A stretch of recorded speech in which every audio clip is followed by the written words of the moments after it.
hopefully you too can help persuade my area governor so I don't get in trouble. Once upon a time, in a land far, far away, at the base of the great Camelback Mountain, there was a village named after a Native American creature, Phoenix. It's about 30 minutes north of Chandler. Today, at 6 a.m., my phone goes off in one of just several attempts to wake me, and every single time I keep hitting the snooze button. Until once, I received a call from an unknown number. Unwillingly, I accept. Hello? Is this Elliott? Yes, this is. And out of nowhere, a fist comes from my phone and punches me across the stage. There was a stage in my bed, too. Just like Mike Tyson, I knew right then and there that technology will be my greatest adversary. I decided to brush it off, get in my car, and head on to this very Toastmasters contest. Just as I thought that things were going to get better, in fact, it took a very odd turn for the worse.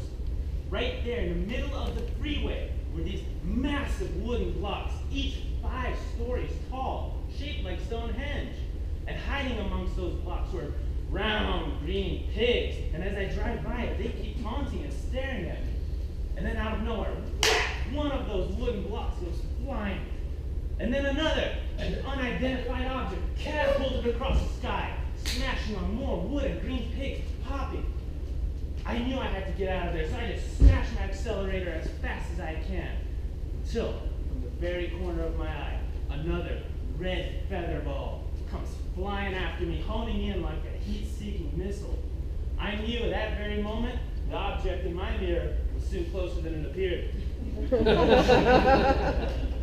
Instinctively, I swerved off to the nearest off-ramp, just barely missing that feather ball as it crashed by, skimming by. All that energy and excitement from morning rush hour kicked up my craving for caffeine, so I headed to my local Starbucks with minutes to spare to grab my favorite concoction. I ordered from the barista a venti salted caramel mocha, half soy, non-fat, white chocolate, double shot gingerbread wrap, with a hint of rotisserie venison. It tastes like chicken. Just as the barista was brewing my concoction, I had a moment to take a deep breath and relax. And upon gazing at the Starbucks customers, I noticed something was truly eerie in there. You see, each of the patrons had no face. They had books of empty pages for their heads, and all of them arose at once and started coming at me. And slowly I was cornered back against the wall. I knew there was nowhere else I could go, so I bashed right through all that crowd, heading towards my car. Now, those zombie-like apocalyptic creatures weren't craving brains. No, ladies and gentlemen. Those Facebooks were craving likes. They were following. Like. Alas, in my car, coffeeless, but safe. I knew I had minutes to spare to come to this very Toastmasters contest.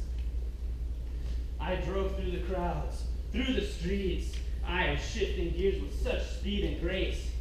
I passed the Yoshi. I passed the Bowser. I passed Mario and Luigi. I even went straight through that finish line. And as I got to that very parking lot, I knew right then and there, with seconds to spare, I could make it to this very Toastmasters contest. I was reminiscing as I walked through the parking lot of my horrendous wake-up call, the Angry Birds of traffic, and even this Facebook Armageddon. And as I walked through that front door, grabbing that handle, I knew right then and there that I forgot my pants.